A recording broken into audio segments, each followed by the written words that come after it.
کاغذ دیواری داریم میخمه کنیم بوجینو یا رنگ رو کنیم یا کاغذ دیواری کلا عوض کنیم.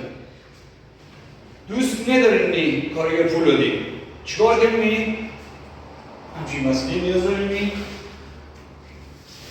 لایه بیرونی ده، یعنی بیرون مداره بشینی به سالی دلگاه نمی سختگاه نیست.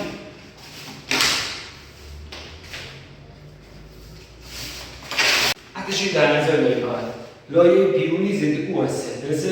بره که بعد از این بوتینی او هسته فقط او هیچی نیست. بره شیر تا 20 دقیقه بعد از 20 دقیقه به سالگی به سرد کنید تمام باید. الان تقریبا فکر کنم 20 دقیقه 25 دقیقه رو باید. این کاغذ قشنگ خیس بخورده